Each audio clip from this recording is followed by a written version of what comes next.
Hi Miss, I will be doing the case study assignment on Air Canada Flight 624.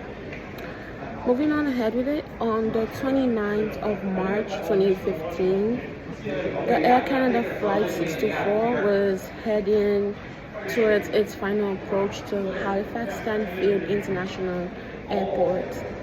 The flight took off from Toronto Pearson International Airport with 133 passengers and 5 crew members. It was supposed to be a normal landing, but it didn't go as planned.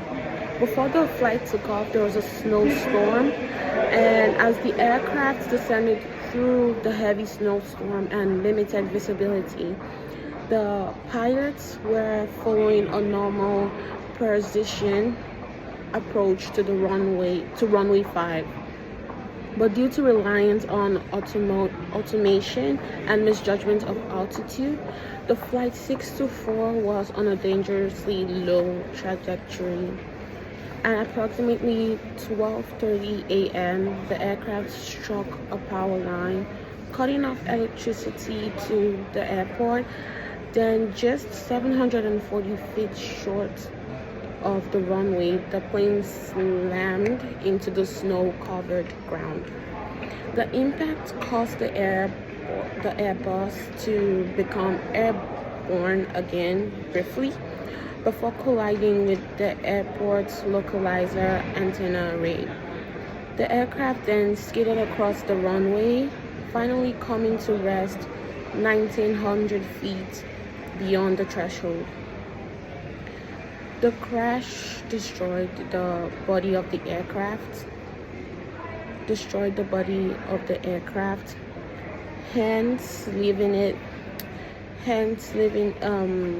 potential fire. But miraculously, there was no fire post the impact, and 138 people on board survived, with the entire plus the cabin crew.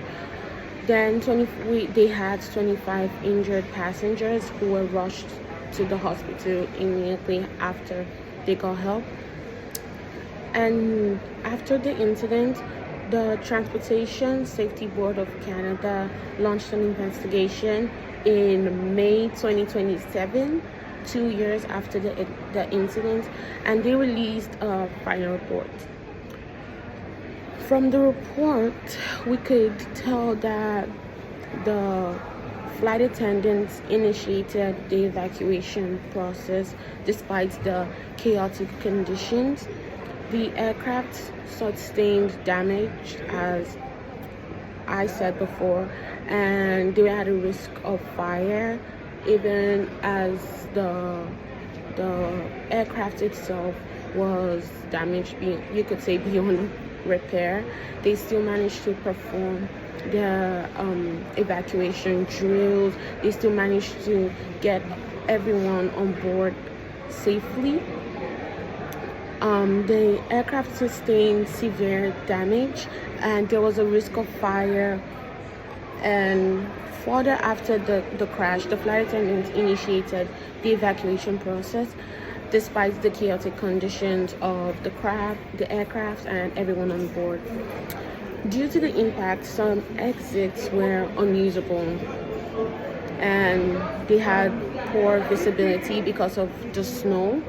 And heavy snow also made movement difficult because we already had like a hip of snow on ground.